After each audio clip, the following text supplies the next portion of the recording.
A síndrome de Down, ela é uma anomalia no cromossomo 21. O ser humano em geral, ele nasce com 23 pares de cromossomos, somando 46, né? E no síndrome de Down, a gente tem um extra, exatamente no 21º. Então totaliza 47 cromossomos. A gente não se sabe exatamente a causa da síndrome de Down, mas tem um fator de risco muito importante, que é a idade materna acima de 35 anos. Quando eu engravidei do Guga, fiz o acompanhamento, tudo com a GO. Aí no primeiro ultrassom, deu alteração na TN. 3 alterações diferentes para caracterizar a trissomia 21. No entanto, só deu a TN alterada, que muitos exames podem dar. Então, eles não poderiam me dar a certeza que ele ia nascer com a trissomia 21. A gente, lembrando de todas as patologias que podem acometer essa criança, não tem como não falar da equipe multidisciplinar. Os pais chegam muito fragilizados porque não é um bebê esperado, e daí a equipe faz todo um trabalho de acolhimento para trazer essas famílias mais para perto dos cuidados das crianças, e aí sim a gente conseguiu uma evolução no desenvolvimento, porque não adianta a gente só cobrar esse desenvolvimento da criança se a família não está preparada para trabalhar com ela, tanto em casa, quanto na escola, quanto nas terapias mesmo. Bom, o trabalho da Fono é muito amplo, porque eles têm não só a questão da hipotonia, mas também a questão cognitiva.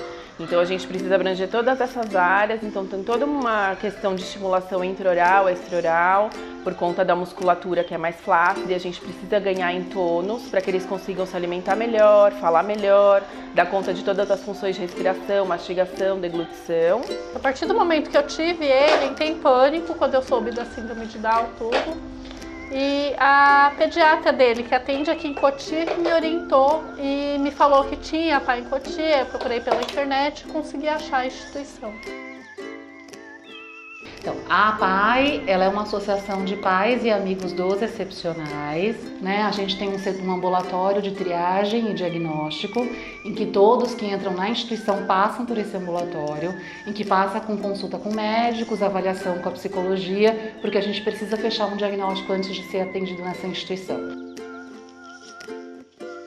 O projeto chama Projeto de Estimulação Precoce e Habilitação. Então, a estimulação precoce é de 0 a 3 anos e depois de 3 a 6 anos e 11 meses é o programa de habilitação.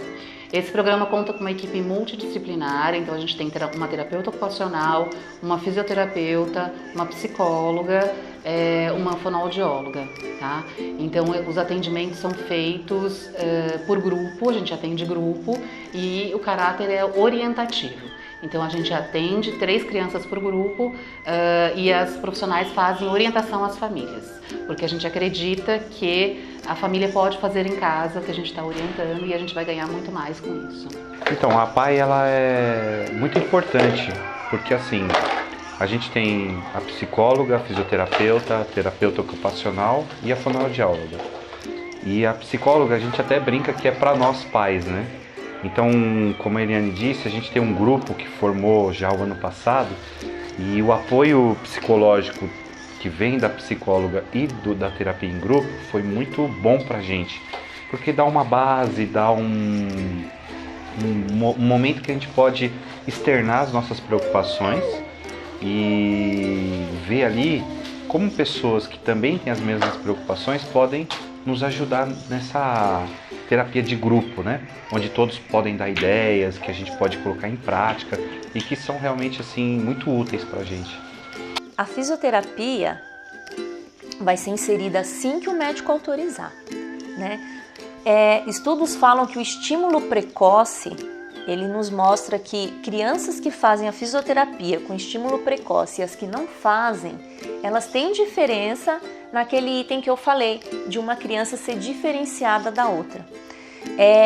A fisioterapia ela deve ser intensa, de preferência todos os dias. Quando a gente consegue inserir a família junto com a fisioterapia, essa fisioterapia é feita até mais vezes ao dia. Então aqui a gente faz os manuseios que a gente aprendeu, que a gente acha que é bom para incentivar, para estimular o desenvolvimento. E para os pais a gente passa uma orientação do brincar, do como permanecer os pequenininhos, como ficar em casa no tapetinho, o que fazer para estimular, para desenvolver cada um na sua fase da faixa etária, correspondente à faixa etária que eles estão. A terapia ocupacional, ela fica responsável por organizar e nortear, auxiliar as famílias a organizar esse cotidiano e dar dicas e orientações, principalmente com relação ao brincar. Que a gente observa, e o brincar, ele é um instrumento muito importante da intervenção da terapia ocupacional, né? Porque a gente entende, e a intervenção com a terapia ocupacional sempre é através da atividade. Qual é a principal atividade da criança? É o brincar.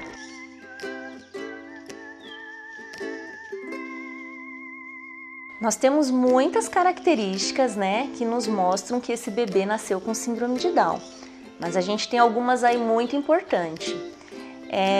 Esses bebês, eles têm uma hipotonia, eles são molinhos, né?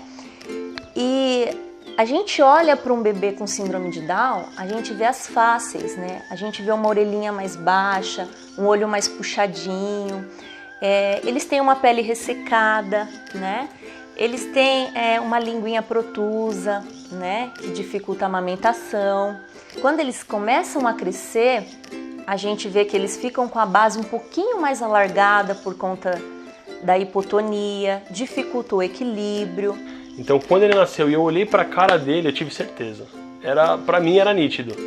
Aqueles olhinhos bem amendoadinhos, mas assim, era uma sensação inexplicável de ver. Para mim foi assim,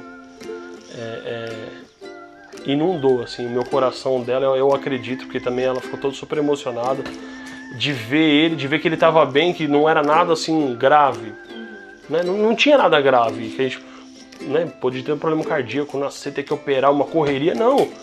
E aquele zoião já aberto, gigante, olhando pra gente, interagindo, a gente até ficou, nossa, surpreso de ver aquilo.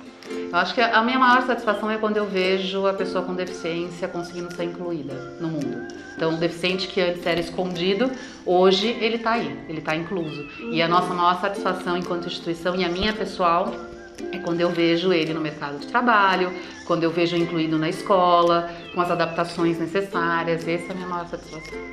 Eu acho que é ver o quanto eles progridem, o quanto eles caminham, ver que o nosso trabalho dá certo, que o nosso esforço vale a pena, ver que quando a gente consegue fazer aquela família aderir e atingir nosso objetivo, o progresso é visível e eles ficam felizes, a gente também. Então eu acho que é ver o fruto do trabalho, de todo o esforço, de tudo que a gente faz para que eles melhorem, para que essas famílias também se sintam bem, né? Dentro de todas as dificuldades que eles estão passando. Eu acho que o terapeuta ocupacional, ele busca muito a questão da independência e da autonomia nas atividades básicas e instrumentais de vida diária, né? E ver que a criança alcança essa autonomia e essa independência, está inserida num contexto social de forma satisfatória, interagindo, eu acho que é o meu maior objetivo e a minha maior satisfação. A maior satisfação de participar da PAI é ver todo o desenvolvimento que a Rafaela tem, né? Você vê, ela tá brincando aqui sozinha e às vezes brinca com os amiguinhos. Já normalmente crio normalmente. Eu não vejo diferença alguma. Sinceramente, pra mim é mega normal. Até esqueço que ele é trissomia 21.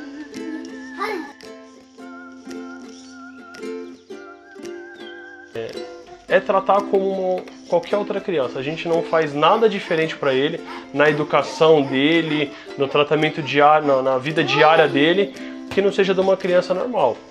Tudo que a gente faz, se tiver que dar uma bronca, se tiver que chamar atenção, se tiver que elogiar, como qualquer criança, não muda nada. A única coisa que muda é que ele teve que fazer uma fisioterapia, ele faz acompanhamento com uma fono, que são terapias que outras crianças que não têm nenhuma síndrome também têm. Vem aqui aparecer na filmagem, vem. Vamos aparecer na filmagem? Vamos.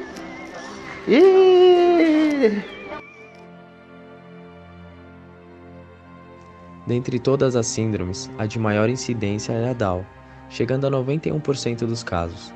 Estima-se que no Brasil tenhamos uma população de 300 mil pessoas portadoras.